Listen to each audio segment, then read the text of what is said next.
দেখেন, কারেকশনটা হলো, কারেকশন টপিকটা হচ্ছে আপনারা এতদিন এই পর্যন্ত যা যা ইন্টারন্যাশনাল, সরি ইন্টারন্যাশনাল না, যা যা এতদিন পর্যন্ত আপনারা ইংরেজি গ্রামার পড়েছেন তার সবকিছুই হচ্ছে কারেকশনে ইনক্লুডেড থাকবে। হ্যাঁ, এখানে কারেকশনে আপনি প্রেপোজিশন পাবেন, কারেকশনে আপনি হচ্ছে রাইট ফর্ম অফ ভার্ব পাবেন, কারেকশনে আপনি নাউন পাবেন, প্রোনাউন পাবেন, টেন্স পাবেন, সবকিছু আপনি কারেকশনে পাবেন।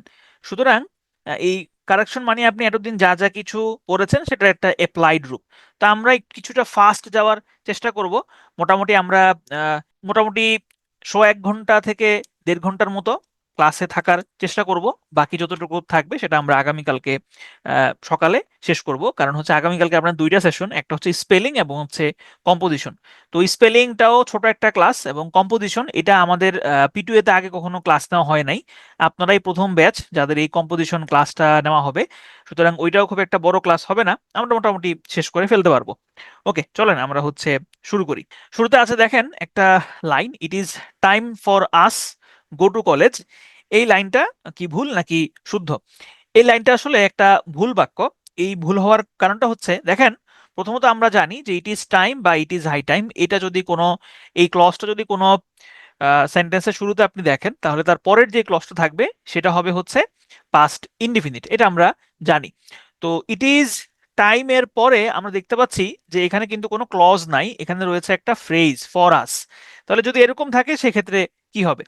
ইট ইজ টাইমের পরে যদি এরকম ফর যুক্ত থাকে, ফর যুক্ত হয়ে যদি একটা অবজেক্ট থাকে সেক্ষেত্রে আমরা তারপরে হচ্ছে ইনফাইনিটিভ বসাই। হ্যাঁ, টু প্লাস হচ্ছে ভার্বের বেস ফর্ম বসাই। যেমন দেখেন এখানে বলেছে যে ফর থাকলে ফরের পরে ভার্ব অবজেক্ট প্লাস হচ্ছে টু প্লাস ভার্ব হয়। তার মানে হচ্ছে এখানে সঠিক অপশনটা হবে it is time for us to go to college. It is time for us to go to college. Okay, এরপর আসেন সেম ভাবে ইট ইজ টাইমের পরে যদি কোনো প্রেপোজিশনাল অবজেক্ট নাও থাকে, প্রেপোজিশন প্লাস অবজেক্ট নাও থাকে, সেক্ষেত্রেও কি হবে? সেক্ষেত্রে ইট ইজ টাইমের পরে টু প্লাস ভার্বের বেস ফর্মটা হবে। তাহলে it is time to playing cricket, এটার সঠিক বাক্যটা হবে it is time to play cricket. It is time to play cricket. ঠিক আছে, তার মানে হচ্ছে ইট ইজ টাইমের পরে যদি কোনো ক্লজ না থাকে, ফ্রেজ থাকে, তাহলে অবশ্যই সেখানে হচ্ছে ইনফাইনিটিভ বসবে বা টু প্লে হচ্ছে লিখতে হবে। আচ্ছা, এরপরে আসেন যে it is time, it is টাইমের পরে আমরা এই নিয়মটি আমরা দেখলাম। এরপরে আসেন আমাদের কমন যে নিয়মটা, ইট ইজ টাইমের পরে যদি ক্লজ থাকে, দেখেন it is time, it is টাইমের পরে কি আছে? They take the decision. It is time they take the decision, তাদের ডিসিশন নেয়ার এখনই সময়। তাহলে এইখানে এই যে it is time, it is time পরে আমরা দেখতে পাচ্ছি একটা ক্লজ আছে, দে আছে, টেক আছে। তাহলে এখানে কি হবে? এইখানে আমরা ভার্বের পাস্ট ইনডিফিনিট ফর্মটা আমরা বসাবো। তাহলে এখানে সঠিক বাক্যটা হবে it is time they took the decision. তার মানে হচ্ছে কোনো বাক্যে ইট ইজ টাইম এবং ইট ইজ হাই টাইমের পরে যদি একটা ক্লজ থাকে, অর্থাৎ সাবজেক্টের পরে যদি একটা ফাইনাইট ভার্ব থাকে, তাহলে ওই পরের যে ক্লজটা সেটা অবশ্যই পাস্ট ফর্ম হবে। আচ্ছা, এরপরে আসেন এখানে দুইটা একটা বাক্য দেওয়া আছে, ইট ইজ মাচ ইন্টারেস্টিং। এই বাক্যটা হচ্ছে একটা ভুল বাক্য। এখানে সঠিক উত্তর হওয়ার কথা ছিল ইট ইজ ভেরি ইন্টারেস্টিং। সঠিক উত্তর হওয়ার কথা ছিল ইট ইজ ভেরি ইন্টারেস্টিং। আবার দেখেন আরেকটা বাক্য, হি ওয়াজ ভেরি ইন্টারেস্টেড। এটাও একটা ভুল বাক্য। সঠিক বাক্য হওয়ার কথা ছিল he was much interested. Much interested. এখন দেখেন, ইন্টারেস্টেড এটা অর্থ হচ্ছে আগ্রহী। আবার আগের যে ইন্টারেস্টিং শব্দটা ছিল, এই ইন্টারেস্টিং শব্দটার অর্থ হচ্ছে যে খুবই, ইট ইজ ভেরি ইন্টারেস্টিং মানে হচ্ছে এটা খুবই হচ্ছে কৌতূহল উদ্দীপক। হ্যাঁ, এরকম। এখন ইন্টারেস্ট এই শব্দটা থেকে ইন্টারেস্টিং শব্দটা আসছে এবং ইন্টারেস্টেড শব্দটা আসছে। ইন্টারেস্টিং ও অ্যাডজেক্টিভ এবং ইন্টারেস্টেড অ্যাডজেক্টিভ, কিন্তু একটার আগে, ইন্টারেস্টেড এর আগে আমরা মাছ বসাই এবং ইন্টারেস্টিং এর আগে আমরা ভেরি বসাই। এটার কারণটা কি? কারণটা হচ্ছে যদি প্রেজেন্ট পার্টিসিপল হয়, এই যে ইন্টারেস্ট, ইন্টারেস্ট শব্দটা ছিল এটার সাথে আইএনজি যুক্ত হয়েছে, এখন এটা হয়ে গিয়েছে প্রেজেন্ট পার্টিসিপল। এই প্রেজেন্ট পার্টিসিপলের আগে আমরা ভেরি বসাই, ভেরি। প্রেজেন্ট পার্টিসিপলের আগে আমরা ভেরি বসাই। আর পাস্ট পার্টিসিপল অর্থাৎ যে ইন্টারেস্টেড পাস্ট পার্টিসিপল আছে, এই পাস্ট পার্টিসিপলের আগে আমরা হচ্ছে মাছ বসাই। তাহলে ভেরি ইন্টারেস্টিং হয় আর হচ্ছে মাছ ইন্টারেস্টেড হয়। আচ্ছা, এরপর আসেন এই যে এখানে এই নিয়মটা হচ্ছে লেখা আছে। এরপর আসেন শি ওয়াজ স্ট্রঙার দেন বোল্ড। এটা হচ্ছে ভুল বাক্য। দেখেন এখানে দেখতে কিন্তু মনে হয় এটা একটা সঠিক বাক্য, শি ওয়াজ স্ট্রঙার দেন বোল্ড। হ্যাঁ, কিন্তু এই বাক্যটা হচ্ছে একটা ভুল বাক্য। কেন ভুল বাক্য? কারণটা হচ্ছে যখন একই ব্যক্তির অথবা একই জিনিসের দুইটা আপনি কোয়ালিটির সাথে তুলনা করবেন, দুইটা গুণের সাথে তুলনা করবেন, তখন প্রথমটার সাথে হচ্ছে মোর বসবে এবং এর পরেরটা এবং এ- এখানে কিন্তু কোনো ধরনের কম্পারেটিভ ডিগ্রি হবে না। অর্থাৎ এই যে স্ট্রং এর পরে আপনি স্ট্রঙার দিয়েছেন, অর্থাৎ আমরা জানি স্ট্রংকে কম্পারেটিভ ডিগ্রি করতে হয় স্ট্রঙার দিয়ে, আর সুপারলেটিভ ডিগ্রি করতে হয় স্ট্রংয়েস্ট দিয়ে, ঠিক আছে? তো যদি একই রকম গুণ হয় এবং একই রকম গুণ না, একই একটা ব্যক্তির দুইটা গুণের মধ্যে আমরা তুলনা করি, সেক্ষেত্রে আমরা এখানে স্ট্রঙ্গার দিব না, অর্থাৎ কম্পারেটিভ ডিগ্রি সরাসরি ইউজ করব না, আমরা মোর দিয়ে তারপরে হচ্ছে এই বাক্যটা কমপ্লিট করব। যেমন she was more strong than bold. Okay, এরপরে আসেন I am much happy now. এই বাক্যটা ভুল নাকি শুদ্ধ? এই বাক্যটা হচ্ছে একটা ভুল বাক্য। সঠিক হওয়ার কথা ছিল আই এম ভেরি হ্যাপি নাও। দেখেন মাচ এবং ভেরি দুইটার মধ্যে আসলে পার্থক্য হয়ে যাচ্ছে এখানে। আসলে কেন এই প্রথম বাক্যটা ভুল হইলো, কেন নিচের বাক্যটা সঠিক হইলো, এটা বলার আগে আরেকটা ইনস্ট্যান্স দেখাই। He is very better today নাকি he is much better today? এখানে সঠিক বাক্যটা হচ্ছে he is much better today, অর্থাৎ দ্বিতীয় বাক্যটা হচ্ছে সঠিক। তাহলে এখানে কিভাবে আমরা মাচ এবং ভেরিটা ইউজ করব? সবসময় মনে রাখবেন যে পজিটিভ ডিগ্রি কোনটা? যেমন ধরেন হচ্ছে গুডের এটা হচ্ছে পজিটিভ ডিগ্রি, গুডের কম্পারেটিভ ডিগ্রি হচ্ছে বেটার, এবং গুডের সুপারলেটিভ ডিগ্রি হচ্ছে বেস্ট। ঠিক আছে, গুড, বেটার এবং হচ্ছে বেস্ট। তো এইখানে সবসময় পজিটিভ ডিগ্রির পূর্বে পজিটিভ ডিগ্রির পূর্বে সবসময় হচ্ছে ভেরি বসে। যেমন আমরা এরকম বলি, আমরা ভেরি গুড বলি, আমরা হচ্ছে ভেরি গুড বলি, আমরা কিন্তু মাচ গুড বলি না, ঠিক না? আমরা হচ্ছে ভেরি ব্যাড বলি, আমরা মাচ ব্যাড বলি না। তাহলে পজিটিভ ডিগ্রির পূর্বে হচ্ছে ভেরি বসে, আর কম্পারেটিভ ডিগ্রির পূর্বে অলওয়েজ হচ্ছে মাচ বসে। তাহলে এই কারণেই বেটার হচ্ছে এটা কম্পারেটিভ ডিগ্রি, এটার আগে আমরা মাচ বসিয়েছি, হি ইজ মাচ বেটার টুডে। আবার এইখানে ভেরি হ্যাপি এটা হচ্ছে একটা পজিটিভ ডিগ্রি, আমরা বসিয়েছি I am very much happy now. Okay, এরপর আসেন Saleha's umbrella is taller than Zakia অথবা সালেহাস আমব্রেলা ইজ টলার দেন জাকিয়াস। এখানে কোনটা ভুল কোনটা সঠিক? এখানে সঠিক বাক্যটা হচ্ছে 2 নাম্বার, ভুল হচ্ছে 1 নাম্বার। কেন এটা ভুল? দেখেন, আপনি অর্থটা বুঝলেই বলতে পারবেন। সালেহাস umbrella is taller than Zakia, তার মানে এখানে আপনি তুলনা করছেন কার সাথে? সালেহাস আমব্রেলার সাথে আপনি আপনি জাকিয়ার তুলনা করছেন। এখন সালেহার আমব্রেলা কি জাকিয়া থেকে লম্বা নাকি জাকিয়ার ছাতা থেকে লম্বা? জাকিয়ার ছাতা থেকে লম্বা। সুতরাং আপনাকে লিখতে হবে জাকিয়াজ, অর্থাৎ আপনাকে প্যারালিলিজম মেনটেন করতে হবে। এখানে যেরকম আপনি সালেহাস দিয়েছেন, ঠিক একইভাবে এখানেও জাকিয়াজ দিতে হবে, তাহলে হচ্ছে বাক্যটা শুদ্ধ হবে। আরেকটা এক্সাম্পল দেখেন, the roads of Dhaka are wider than Chittagong নাকি the roads of Dhaka are wider than those of Chittagong? এখানে সঠিক বাক্যটা হবে the roads of Dhaka are wider than those of Chittagong. তাহলে এইখানে কারণটা কি? কারণটা হচ্ছে দ্য রোডস অফ ঢাকার সাথে আমি তুলনা করব দোজ অফ চিটাগং, অর্থাৎ চিটাগং এর রোডগুলোর সাথে আমি তুলনা করব, আমি কিন্তু চিটাগং এর সাথে তুলনা করছি না। যেহেতু আমি চিটাগং এর সাথে তুলনা করছি না, সুতরাং আমার এই প্রথম যে বাক্যটা আছে সেটা হচ্ছে একটা ভুল বাক্য। ঠিক আছে, তাহলে উত্তরটা হবে দেন দোজ অফ চিটাগং। অর্থাৎ তুলনার সময় দুটি নাউনের যদি পজিটিভ কেস হয়, যদি প্রথমটা পজিটিভ হয়, তাহলে দ্বিতীয়টারও কিন্তু আপনার পজিটিভ কেসই লিখতে হবে। ঠিক আছে, আচ্ছা, এরপরে আসেন the teacher pull the boy by the ear নাকি the teacher pull the boy by his ear? এখানে সঠিক উত্তরটা হবে pull the boy by the ear. By the ear কেন এখানে সঠিক হইল?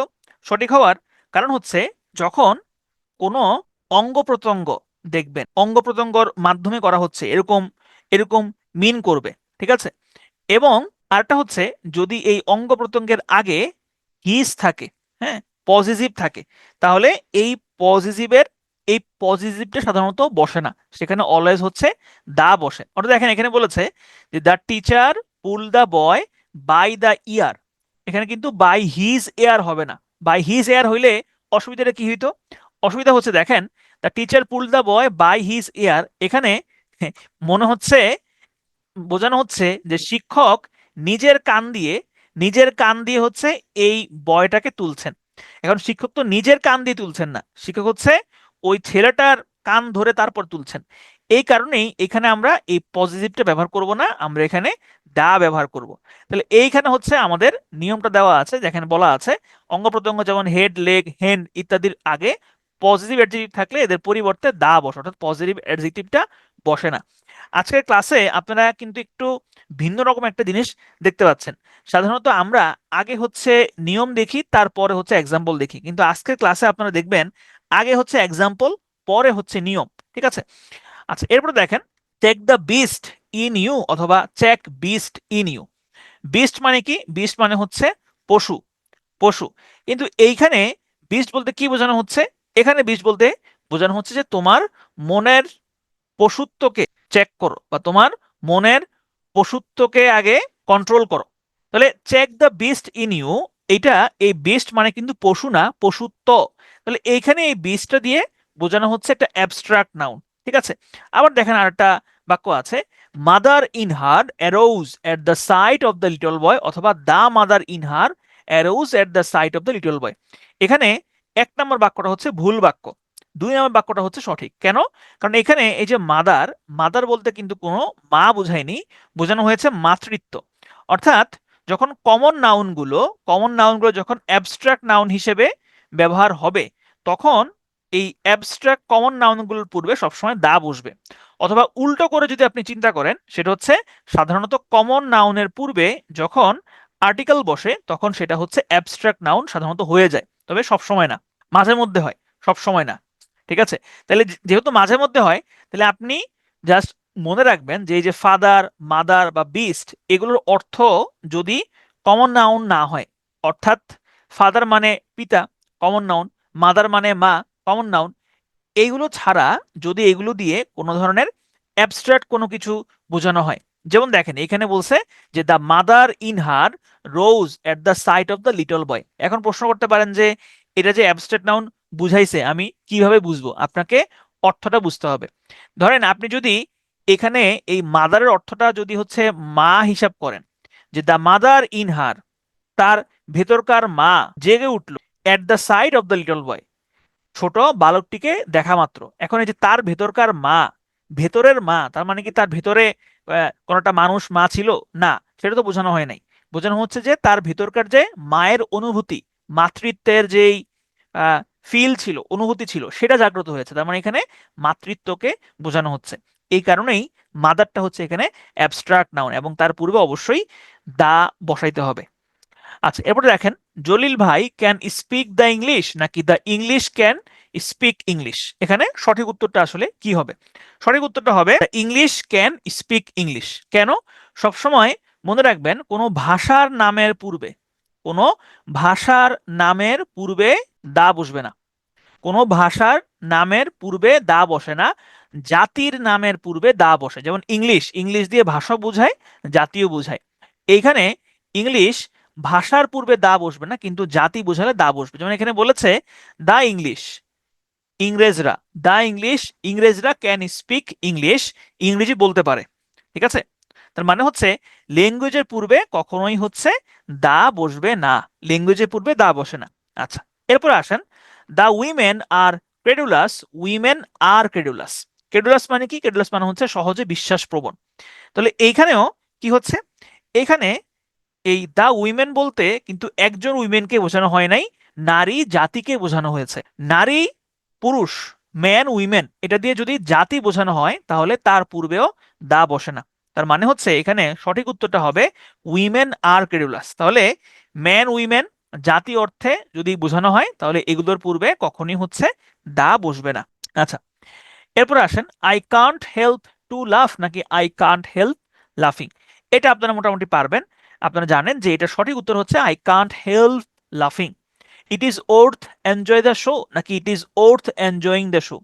ভুল অপশনটা হচ্ছে it is worth enjoy the show. সঠিক অপশন হচ্ছে it is worth enjoying the show. It is no use to play now নাকি ইট ইজ নো ইউজ প্লেয়িং নাও? সঠিক উত্তর হবে it is no use playing নাও। তাহলে এখানের নিয়মটা কি? নিয়মটা হচ্ছে ইট is use, it is no use, it's no good, it's worth, can't help, এগুলোর পরে সবসময় ভার্বের সাথে আইএনজি যুক্ত হয়, বা সহজ কথায় জিরান্ড হয়। জিরান্ড মানেই তো ভার্বের সাথে আইএনজি, যেটা নাউন হিসেবে বসবে। তাহলে it is use, it is no use, তারপরে it's good, it's worth, can't help, এগুলোর পরে অলওয়েজ হচ্ছে ভার্বের সাথে আইএনজি যুক্ত হবে, ভার্বের সাথে আইন যুক্ত হবে, অথবা হচ্ছে সেখানে জিরান্ড হবে। ঠিক আছে, আচ্ছা, তাহলে চলেন আমরা এতক্ষণ ধরে যা যা বক বক করলাম আমরা একটু আবার রিক্যাপ করে আসি। আবার রিক্যাপ হয় না, রিক্যাপ শুধু হবে, যে রিক্যাপ করে আসি। তাহলে এখানে আমরা শিখলাম যে ইট ইজ টাইম অথবা ইট ইজ হাই টাইম, এইটার পরে যদি কোনো ক্লজ না থাকে তাহলে অবশ্যই ভার্বের আগে টু বসবে, অর্থাৎ ইনফাইনিটিভ হবে, ইট ইজ টাইম এবং ইট ইজ হাই টাইম। আর এটার পরে যদি ক্লজ থাকে তাহলে সেই ক্লজটাকে আমরা পাস্ট ইনডিফিনিট টেন্সে বসাবো। ওকে, এরপরে আমরা দেখলাম যে ইন্টারেস্টিং, ইন্টারেস্টিং এর আগে ভেরি বসে, অর্থাৎ যদি প্রেজেন্ট পার্টিসিপল হয় তাহলে ভেরি বসে, আর যদি ইন্টারেস্টেড হয় তার মানে যদি পাস্ট পার্টিসিপল হয় সেক্ষেত্রে আমরা মাছ বসাই। এরপরে আমরা দেখলাম একই ব্যক্তির দুইটা গুণ যদি বোঝানো হয় তাহলে প্রথম গুণটার আগে আমরা মোর দিয়ে কম্পারেটিভ করব, অর্থাৎ এটার সাথে ইয়ার যুক্ত করে আমরা কম্পারেটিভ করব না, মোর যুক্ত করে আমরা কম্পারেটিভ করব। যেমন আই এম, এরপর আমরা দেখলাম হ্যাপি, মাচ হ্যাপি হয় না, ভেরি হ্যাপি হয়। এখানে যে নিয়মটা সেটা হচ্ছে পজিটিভ ডিগ্রির পূর্বে, পজিটিভ ডিগ্রির পূর্বে আমরা ভেরি বসাই, আর কম্পারেটিভ ডিগ্রির পূর্বে আমরা মাচ বসাই। কম্পারেটিভ ডিগ্রির পূর্বে আমরা মাচ বসাই, পজিটিভ ডিগ্রির পূর্বে আমরা ভেরি বসাই। ওকে, এরপরে আমরা দেখলাম যে তুলনার ক্ষেত্রে, তুলনার ক্ষেত্রে যদি এক পাশে এরকম পজিটিভ দিয়ে বোঝানো হয়, অ্যাপোস্ট্রফি এস দিয়ে তারপরে লেখা হয়, যেমন এখানে আছে সালেহা সামরালা, তাইলে এর পরেরটাও অ্যাপোস্ট্রফি এস দিয়ে আমাকে লিখতে হবে। এরপরে আমরা দেখলাম যে কোনো অঙ্গ প্রত্যঙ্গের আগে কখনোই হচ্ছে, কখনো বলতে যদি সেখানে আমরা দেখি যে পজিটিভ আছে তাহলে সেখানে আসলে পজিটিভটা হবে না, পজিটিভ উঠে গিয়ে সেখানে দা বসাইতে হবে। বিস্ট, বিস্ট শব্দটা হচ্ছে কমন নাউন হয়, কিন্তু এই বিস্ট শব্দটাই দিয়েই যখন হচ্ছে আম, পশুত্ব বোঝানো হয় তখন সেটা অ্যাবস্ট্রাক্ট নাউন হয়। এরপরে আমরা দেখলাম হচ্ছে যে ইংলিশ, ইংরেজি দিয়ে যখন হচ্ছে ইংরেজ জাতি বোঝানো হয় তার পূর্বে হচ্ছে দা বসে না, কিন্তু আহ, না সরি, ইংরেজ দিয়ে যদি ইংরেজি ভাষা বোঝানো হয় তার পূর্বে দা বসে না, কিন্তু যদি ইংরেজ জাতি বোঝানো হয় তার পূর্বে দা বসে। এরপরে আমরা দেখলাম ম্যান উইমেন দিয়ে যদি জাতি বোঝানো হয় তাহলে তার পূর্বে দা বসবে। It is time, sorry it is time না, it is use, it is no use, it is no good, it's worth, can't help, এগুলোর পরে সবসময় ভার্বের সাথে আইএনজি অথবা হচ্ছে জিরান যুক্ত হবে। ওকে, এরপর আসেন দেখেন rice and curry are her favourite food, অথবা rice and curry is her favourite food. এখানে সঠিক উত্তর হবে rice and curry is her favourite food. কেন? কারণ আমরা ভাত এবং তরকারি একসাথে খাই, আমরা ভাত এবং তরকারি একসাথে খাই, এই কারণেই এখানে রাইস এন্ড কারি দিয়ে একটা সিঙ্গুলার সাবজেক্ট বোঝানো হচ্ছে, এই কারণে আমরা ভার্বটাও সিঙ্গুলার বসাবো, যেটা আপনারা সাবজেক্ট ভার্ব এগ্রিমেন্টে পড়েছেন। তাহলে রাইস এন্ড কারি যেহেতু সিঙ্গুলার আইটেম বোঝানো হচ্ছে, অর্থাৎ আমরা রাইস এন্ড কারি একসাথে মাখিয়ে খাই, সুতরাং এইটা এখানে আমরা সিঙ্গুলার ভার্ব দিব। Bread and butter are all we want নাকি bread and butter is all we want? এখানে ব্রেড এন্ড বাটার দিয়ে মূলত বোঝানো হচ্ছে ফান্ডামেন্টাল চাহিদা বা ফান্ডামেন্টাল যে খাদ্য সেটা বোঝানো হচ্ছে। তাহলে এখানে ব্রেড এন্ড বাটার আসলে সিঙ্গুলার একটা সাবজেক্ট মিন করছে, সুতরাং এখানে আমি সাবজেক্ট যেহেতু সিঙ্গুলার আমার ভার্বও হবে সিঙ্গুলার, অর্থাৎ এখানে সঠিক উত্তর হবে bread and butter is all we want. আরেকটা এক্সাম্পল দেখেন, slow and steady win the race নাকি slow and steady wins the race? সঠিক উত্তর হবে slow and steady wins the race. কেন? দেখেন এখানে স্লো এবং স্টেডি এই দুইটা হচ্ছে অ্যাডজেক্টিভ, কিন্তু এখানে আমরা তো জানি অ্যাডজেক্টিভ কখনোই হচ্ছে নাউন পজিশনে বসবে না, সাবজেক্ট পজিশনে বসবে না। এখানে মূলত বাক্যটা ছিল স্লো অ্যান্ড স্টেডি ওয়ান অথবা slow and steady individual, slow and steady one অথবা slow and steady individual wins the race. ঠিক আছে, এখানে ওয়ান এবং ইন্ডিভিজুয়ালটা উজ্জ্ব আছে, তাহলে এখানে ওয়ান এবং ইন্ডিভিজুয়াল দিয়ে সিঙ্গুলার একটা এন্টিটি বোঝানো হচ্ছে, এই কারণে আমরা এখানে ভার্বের সাথে এস যুক্ত করেছি। কিন্তু আরেকটা বাক্য আছে যে time and tide, time and tide wait নাকি হচ্ছে ওয়েটস ফর নান? এখানে সঠিক উত্তর হবে time and tide wait for none, কারণ এখানে টাইম এবং টাইড হচ্ছে আলাদা, সময় এবং নদীর স্রোত, সময় এবং নদীর স্রোত, তাহলে দুইটা হচ্ছে আলাদা, দুইটা যেহেতু আলাদা এই কারণেই আমরা এখানে হচ্ছে উইন বসাবো, আমরা এখানে উইন্স বসাবো না। ঠিক আছে, আচ্ছা, এরপরে আসেন তাহলে এখানে মেইন জিনিসটা কি? মেইন জিনিসটা হচ্ছে যে এন্ড দ্বারা যুক্ত সাবজেক্টগুলো যদি একক ধারণা বা অর্থ প্রকাশ করে বা প্রকাশ পায়, তাহলে সেটা আমরা অবশ্যই সাবজেক্টটাকে সিঙ্গুলার ধরবো। এখন এটা আপনাকে একটু পড়ে ঠান্ডা মাথায় বুঝতে হবে যে এখানে আসলে সিঙ্গুলার বোঝানো হয়েছে নাকি প্লুরাল বোঝানো হয়েছে। আচ্ছা, এরপর আসেন, she came late due to an accident অথবা she came late owing to an accident. দেখেন এখানে দুইটা বাক্যই কিন্তু সঠিক বলে মনে হচ্ছে, কিন্তু এখানে 1 নাম্বার বাক্যটা হচ্ছে ভুল, 2 নাম্বার বাক্যটা হচ্ছে সঠিক। আবার দেখেন আরো দুইটা বাক্য, his silence was owing to her illness, his silence was due to her illness. এখানে প্রথম যে বাক্যটা আছে এটা হচ্ছে ভুল বাক্য। দেখেন দেখতে কিন্তু দুইটাকে সঠিক বলে মনে হয়, এই যে ওয়িং টু এবং ডিউ টু দুইটার অর্থে হচ্ছে কারণে, কারণে, কিন্তু দুইটার ব্যবহার হচ্ছে ভিন্ন। ভিন্নটা কি? ভিন্ন হচ্ছে যদি আপনি দেখেন বি ভার্ব আছে, বি ভার্ব যদি বি ভার্ব হয় তাহলে ওই বি ভার্বের সাথে হচ্ছে ডিউ টু বসে, বি ভার্বের সাথে ডিউ টু বসে, ঠিক আছে? আর যদি বি ভার্ব না থেকে অন্য কোনো ভার্ব থাকে তাহলে ওই ভার্বের সাথে হচ্ছে ওয়িং টু বসে। যেমন দেখেন এখানে বলেছে কেম, কেম কিন্তু বি ভার্ব না, সুতরাং আমরা ওয়িং টু বসিয়েছি। আর এখানে ওয়াজ আছে, ওয়াজ হচ্ছে বি ভার্ব, সুতরাং আমরা এখানে ডিউ টু বসিয়েছি। তাহলে ওয়িং টু হচ্ছে প্রিন্সিপাল ভার্বের পরে বসে, আর ডিউটি হচ্ছে টু বি ভার্বের পরে বসে। ওকে, এরপর দেখেন the colour of the books are red অথবা the colour of the books is red. এখানে সঠিক উত্তর কোনটা হবে? সঠিক উত্তর হচ্ছে the colour of the books is red. কেন? কারণ হচ্ছে এখানে কালার বোঝানো হয়েছে, রং, the colour of the books, বইগুলোর রং বোঝানো হয়েছে, ঠিক আছে? এখানে বুকস কিন্তু প্লুরাল না, এখানে বুকস কিন্তু সাবজেক্ট না, সাবজেক্ট হচ্ছে the colour of the books, ঠিক আছে? The colour of the books, তাহলে the colour of the books is red.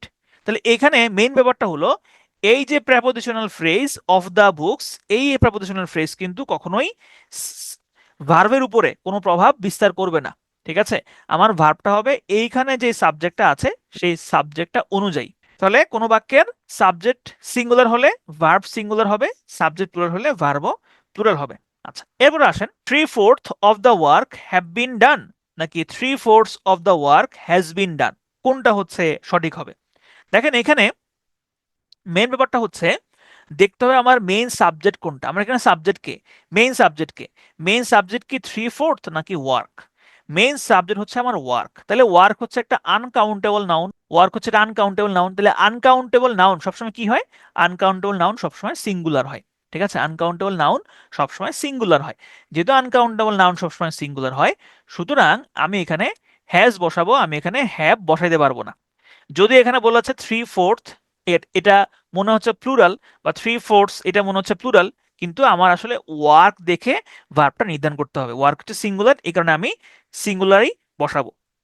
আচ্ছা, এরপর দেখেন যে 2/3 of the students are absent নাকি 2/3 of the students is absent. এখানে আমার মেইন সাবজেক্টটা কি? সাবজেক্টটা হচ্ছে স্টুডেন্টস, তাহলে স্টুডেন্টস কি সিঙ্গুলার নাকি প্লুরাল? প্লুরাল, এবং সেটা হচ্ছে কাউন্টেবল, আমরা গুনতে পারি। সুতরাং এখানে আমি ইজ বসাবো না, আমি এখানে বসাবো হচ্ছে আর। তাহলে এখানে মেইন জিনিসটা হচ্ছে ফ্র্যাকশন বা ভগ্নাংশ, এই ফ্র্যাকশনের উপরে কখনোই ভার্ব নির্ভর করে না, ভার্ব নির্ভর করে নাউনের উপরে। নাউন যদি সিঙ্গুলার হয় ভার্ব হবে সিঙ্গুলার, নাউন যদি প্লুরাল হয় তাহলে ভার্বও হবে প্লুরাল। এরপর দেখেন, I am comparatively better today অথবা I am comparatively well today. এখানে সঠিক বাক্য কোনটা? সঠিক বাক্য হচ্ছে আমার 2 নাম্বার বাক্যটা। কেন? একটু পরে এক্সাম্পল দিচ্ছি কেন। এখানে দেখেন দুইটা বাক্য দেওয়া আছে, this boy is the most smallest in the class, this boy is the smallest in the class. এখানে সঠিক বাক্যটা হচ্ছে this boy is the smallest in the class. আবার একটা বাক্য দেখেন, Kashem is more taller than Kabul, Kashem is taller than Kabul. এখানে সঠিক বাক্য কোনটা? আমার 2 নাম্বার বাক্যটা হচ্ছে সঠিক, এবং ভুল বাক্য হচ্ছে Kashem is more taller than Kabul. এটা কিভাবে হলো? এটা হচ্ছে দেখেন এখানে টলার আপনি লিখেছেন, এটা হচ্ছে একটা কম্পারেটিভ ডিগ্রি, আবার এখানে আপনি মোর দিয়েছেন, মোরও হচ্ছে একটা কম্পারেটিভ। আবার এখানে দেখেন স্মলেস্ট আপনি দিয়েছেন, এটা একটা সুপারলেটিভ ডিগ্রি। আবার এইখানে আপনি মোস্ট দিয়েছেন, এই মোস্ট হচ্ছে একটা সুপারলেটিভ ডিগ্রি। তাহলে ডাবল হয়ে গেল না? এটা তো একটা রিডান্ডেন্সি হয়ে গেল। মানে যেমন আমরা বলি না ওই যে জীবনের লাইফটা শেষ, হ্যাঁ, তারপরে হচ্ছে লেট করলে দেরি হয়ে যাবে, ফল ফ্রুটস, ব্যাপারটা হয়ে গেছে ওইরকম। তাহলে একই বাক্যে কখনোই ডাবল কম্পারেটিভ এবং ডাবল সুপারলেটিভ হবে না, এটা সবসময় মাথায় রাখতে হবে, এটা হচ্ছে একটা ভুল, ঠিক আছে, এগুলো কারেকশনে আসে। আচ্ছা, এরপরে দেখেন, this is a new Discovery নাকি দিস ইজ আ ডিসকভারি। এখানে সঠিক হচ্ছে দিস ইজ আ ডিসকভারি। আবার দেখেন, she will return back soon নাকি শি উইল রিটার্ন সুন। সঠিক হবে she will return soon. Please repeat it নাকি প্লিজ রিপিট অ্যাগেইন। সঠিক উত্তর হবে প্লিজ রিপিট ইট। আবার দেখেন আরো কিছু বাক্য, the two twins are sitting here নাকি the twins are sitting here. সঠিক হবে the twins are sitting here. They came to final conclusion নাকি they came to A conclusion. সঠিক উত্তর হবে দে কেম টু এ কনক্লুশন। এই যে এতক্ষণ ধরে যে বাক্যগুলো বলা হলো এগুলো কেন সঠিক হলো বা কেন একটা ভুল হলো, দেখেন এখানে বলছে they came to a final conclusion. আরে ভাই, কনক্লুশনই তো ফাইনাল, কনক্লুশন আগে আলাদা করে ফাইনাল আমি কেন দিব। আবার দেখেন, দ্য টু টুইন্স, টুইন্স মানেই তো জোর, এখানে তো টু দেওয়ার কোনো প্রয়োজন নাই। আবার দেখেন, প্লিজ রিপিট ইট নাকি প্লিজ রিপিট অ্যাগেইন। রিপিট মানেই তো হচ্ছে পুনরায় বলা, তাহলে রিপিট অ্যাগেইন যদি আমি দেই তাহলে এটা কি হয়, এটা একটা রিডান্ডেন্সি হয়, গুরুচন্ড, এটা হচ্ছে বাহুল্য দোষ হয়, বাহুল্য দোষে দুষ্ট হয়। She will return back soon নাকি she will return soon. Return মানেই তো ফিরে আসা, আলাদা করে তো ব্যাক দেওয়ার প্রয়োজন নাই। তাহলে এই ধরনের যে শব্দগুলো আছে এগুলোকে বাংলায় বলা হয় বাহুল্য দোষে দুষ্ট, আর ইংরেজিতে এগুলোকে বলা হয় রিডান্ডেন্সি। তাহলে কখনোই একই অর্থবোধক দুইটা শব্দ একই সাথে ব্যবহার করা যাবে না, অবশ্যই একটা ব্যবহার করতে হবে এবং এই রিডান্ডেন্সি করা যাবে না। আচ্ছা, এরপর দেখেন, a flock of birds are flying নাকি a flock of birds is flying. সঠিক উত্তর হবে a flock of birds is flying. কেন?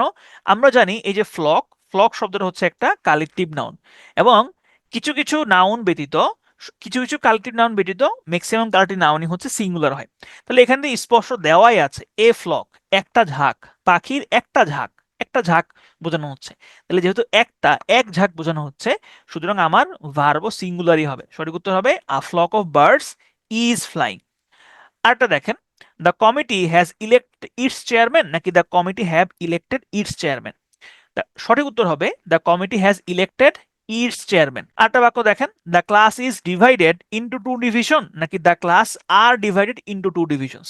সঠিক উত্তর হবে the class are divided into two divisions.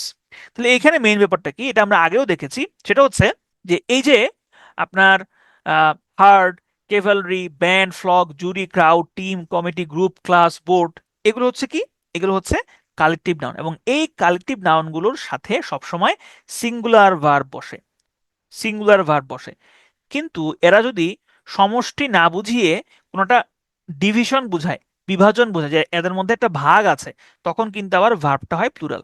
যেমন দেখেন এখানে বলেছে the jury was divided in their opinion, মানে জুরি হচ্ছে কি একটা বিচারক মণ্ডলী, এই বিচারক মণ্ডলীর মধ্যে যারা আছে তারা তাদের ডিসিশন নিয়ে তারা ডিভাইডেশনে আছে, বিভাজনে আছে।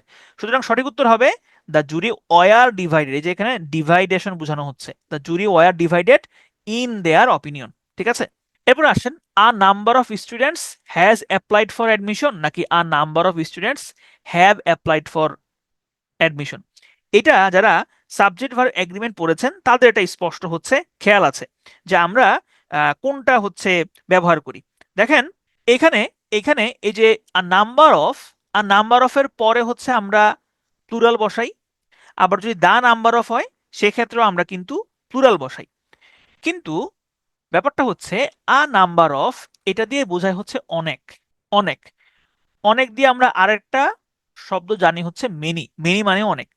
মেনির সাথে আমরা কি করি, মেনির সাথে আমরা সাবজেক্ট প্লুরাল বসাই, ভার্ব প্লুরাল বসাই।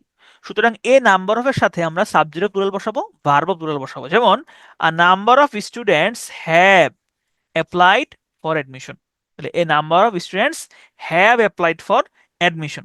আচ্ছা, এরপর আসেন the number of, the number of এটা দিয়েও অনেক বোঝায়, তবে এটা, এই অনেকটা হচ্ছে একটা নির্দিষ্ট সংখ্যা, নির্দিষ্টটা সংখ্যা বোঝানো হয়। যেহেতু দা নাম্বার অফ দিয়ে নির্দিষ্ট সংখ্যা বোঝানো হয়, এই কারণে সাবজেক্ট বা নাউন প্লুরাল হলেও তার যে ভার্ব আছে সেই ভার্বটা কিন্তু প্লুরাল হয় না, সেই ভার্বটা হয় সিঙ্গুলার। এটাও আপনারা কিন্তু সাবজেক্ট ভার্ব এগ্রিমেন্টে পড়েছেন। তাহলে দা নাম্বার অফ এর সাথে এবং এ নাম্বার অফ এর সাথে দুইটার সাথেই নাউন হবে প্লুরাল, কিন্তু দা নাম্বার অফ এর সাথে ভার্ব হবে সিঙ্গুলার, আর এ নাম্বার অফ এর সাথে ভার্ব হবে প্লুরাল। এখানে এই নিয়মটাই হচ্ছে লেখা আছে। এরপর দেখেন, insects can give birth to thousands of offspring at a time, নাকি insects can give birth to thousands of offspring at a time. ঠিক আছে, এখানে দেখেন দুইটা বাক্য দেখতে একরকম মনে হচ্ছে, মনে হলেও দুইটা বাক্য একরকম নয়। এখানে রয়েছে অফ স্প্রিংস আর এখানে রয়েছে অফ স্প্রিং, দুইটার মধ্যে পার্থক্য আছে। তাহলে এইখানে আসলে কোনটা সঠিক কোনটা ভুল? এখানে ভুল বাক্য হচ্ছে অফ স্প্রিংস। কেন অফ স্প্রিংস ভুল বাক্য? কারণ হচ্ছে কিছু কিছু শব্দ আছে যেগুলোর আসলে প্লুরাল হয় না, যেমন offspring, hundred, thousand, million, dozen, score, sheep, deer, swine, এগুলোর সাথে আপনি যেমন আপনি কখনো শিপস লিখতে পারবেন না, আপনি কখনো ডিয়ার্স লিখতে পারবেন না, যদি লিখেন সেটা হবে ভুল।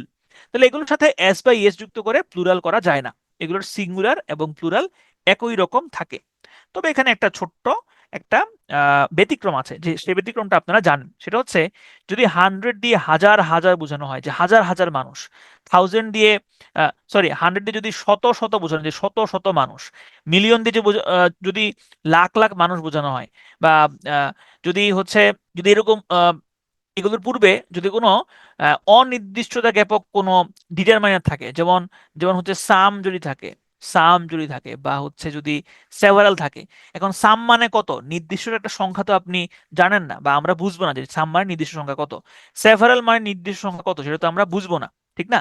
তাহলে এই অনির্দিষ্টতা বাচক যদি ডিটারমাইনার থাকে, অথবা এগুলো দিয়ে যদি দ্বিরুক্ত বোঝানো হয়, সেই ক্ষেত্রে এগুলোর সাথে এস যুক্ত করতে হয়। যেমন the man invited several hundred of people, তাহলে এখানে সেভারেল শব্দটা আছে, তাহলে আমরা এখানে এস যুক্ত করব।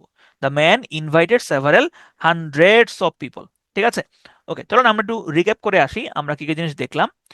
তাহলে আমরা আমরা কি কি জিনিস দেখলাম এখানে। ওকে, আমরা রিক্যাপটা করব হচ্ছে এখান থেকে, যে এন দিয়ে যুক্ত দুইটা নাউন দিয়ে যদি সিঙ্গুলার এন্টিটি বোঝানো হয় তাহলে ভার্ব হবে সিঙ্গুলার, আর যদি প্লুরাল এন্টিটি বোঝানো হয় সেক্ষেত্রে ভার্ব হবে প্লুরাল। এরপরে আমরা দেখলাম হচ্ছে যে ডিউ টু এবং ওয়িং টু।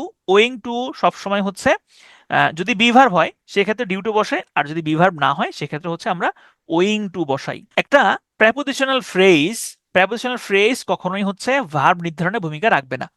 ভার্ব নির্ধারিত হবে সাবজেক্ট অনুযায়ী, সাবজেক্ট যদি সিঙ্গুলার হয় ভার্ব হবে সিঙ্গুলার, সাবজেক্ট যদি প্লুরাল হয় তাহলে ভার্ব হবে প্লুরাল। তাহলে এখানে the colour of the books, এখানে কিন্তু বুকসটা সাবজেক্ট না, আমার সাবজেক্ট হচ্ছে দ্য কালার, তাহলে আমার কালার হচ্ছে সিঙ্গুলার, এই কারণে ভার্ব হচ্ছে ইজ। ওকে, এখানেও সেম, ফ্র্যাকশনের উপরে কখনোই ভার্ব নির্ধারণ করবে না, নির্ধারিত হবে না, ভার্বটা নির্ধারিত হবে আমার সাবজেক্টের উপরে, সাবজেক্ট কি সিঙ্গুলার নাকি প্লুরাল। এরপরে আমরা দেখলাম ফ্র্যাকশন। ওকে, এরপরে হচ্ছে আমরা দেখলাম যে ডাবল কম্পারেটিভ হতে পারবে না, ডাবল সুপারলেটিভ হওয়া যাবে না, আবার একই অর্থ দেয় এরকম ডাবল শব্দ একটা বাক্যে ব্যবহার করা যাবে না। ঠিক আছে, ওকে, এরপরে আমরা দেখলাম যে কালেকটিভ নাউনগুলো ম্যাক্সিমাম সময় সিঙ্গুলারই তারা প্রকাশ করে, ম্যাক্সিমাম কালেকটিভ নাউন কিছু ছাড়া, যেমন পুলিশ, পোল্ট্রি, হ্যাঁ, তারপর হচ্ছে অ্যারিস্টোক্রেসি বা পিজেন্ট্রি, এগুলো হচ্ছে এই কালেকটিভ নাউনগুলো হচ্ছে প্লুরাল অর্থ দেয়, কিন্তু বাকি সবগুলো কালেকটিভ নাউনে সিঙ্গুলার অর্থ দেয়। তবে এই কালেকটিভ নাউনগুলো দিয়ে যদি ডিভাইডেশন বোঝানো হয়, বা এদের মধ্যে যদি স্পষ্ট বোঝানো যায় যে ডিভাইডেশন আছে, সেক্ষেত্রে কিন্তু এরা প্লুরাল ভার্ব গ্রহণ করবে। এ নাম্বার অফ এবং দা নাম্বার অফ এই দুইটার সাথেই নাউন সব সময় হচ্ছে প্লুরাল হবে, কিন্তু দা নাম্বার অফ এর সাথে ভার্ব হবে সিঙ্গুলার, এ নাম্বার অফ এর সাথে ভার্ব হবে প্লুরাল। এরপর আমরা দেখলাম অফস্প্রিং, হান্ড্রেড, থাউজেন্ড, এগুলোকে এস বা ইএস যুক্ত করে প্লুরাল করা যায় না। তবে এরা যদি এদের দিয়ে যদি দ্বিরুক্তি বোঝানো হয়, যেমন হাজার হাজার শত শত বোঝানো হয়, অথবা এগুলোর আগে যদি কোনো অনির্দিষ্টতা জ্ঞাপক ডিটারমাইনার বসে, সেই ক্ষেত্রে এগুলোর সাথে সবসময় এস যুক্ত। এরপরে আসেন আমরা দেখব হচ্ছে you should speak like your brother does, নাকি you should speak as your brother does, এখানে কোনটা হবে সঠিক?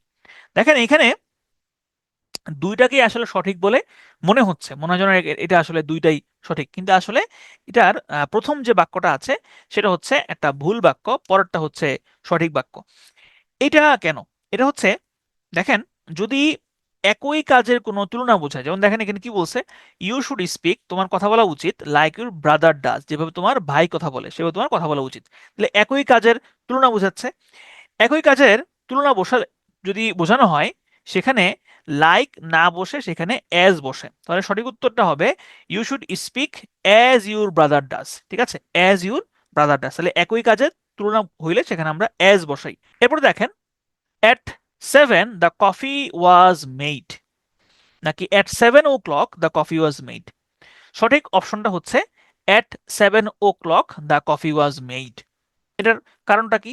কারণটা হচ্ছে যখন আপনি এরকম এক্সাক্ট টাইম বলবেন 7 এবং এই 7-এর সাথে আপনি এএম অথবা পিএম কোনোটাই বলবেন না, তখন আপনাকে অবশ্যই 7-এর সাথে বা ওই সময়টার সাথে ও ক্লক বলতে হবে। ঠিক আছে, আবার বলছি, যদি আপনি এরকম কোনো ভাঙতি সময় যদি আপনি না বোঝান, হ্যাঁ ভাঙতি সময়, ঠিক আছে, সেক্ষেত্রে অবশ্যই আপনাকে এই ও ক্লক বসাইতে হবে। যদি এরকম এএম পিএম যদি না থাকে সেখানে অবশ্যই আপনাকে ও ক্লক বসাইতে হবে। তাহলে দেখেন এখানে আবার কি বলছে, the train will live at 7:30 o'clock। এখানে কিন্তু যদি এরকম ভাঙতি সময় থাকে 7:30, পৌনে 7টা, পৌনে 8টা এরকম যদি হয়, সেক্ষেত্রে কিন্তু আবার ও ক্লক বসবে না, সেক্ষেত্রে এইভাবেই বসবে 7:30। এখন 7:30 এখানে আপনি পিএম বসাইতে পারেন অথবা এম আপনি বসাইতে পারেন বা নাও বসাইতে পারেন। তাহলে সহজ হিসাব হচ্ছে যে সময় বুঝাতে যদি পূর্ণ ঘন্টা হয় সেক্ষেত্রে আমরা ও ক্লক বসাই, কিন্তু সময়ের ভগ্নাংশ হলে সেক্ষেত্রে আমরা ও ক্লকটা বসাই না। আচ্ছা দেখেন এখানে একটা সেন্টেন্স দেওয়া আছে, profound dash the lessons of humanity.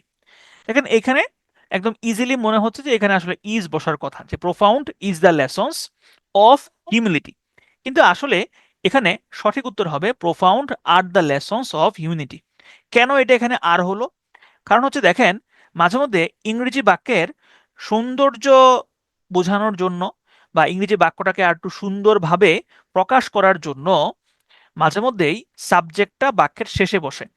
এই বাক্যটাতে বাক্যের সাবজেক্ট হচ্ছে the lessons of humility. The lessons of humility এটা হচ্ছে আমার সাবজেক্ট, এবং এখানে লেসন্স আছে, তার মানে লেসন্স হচ্ছে প্লুরাল।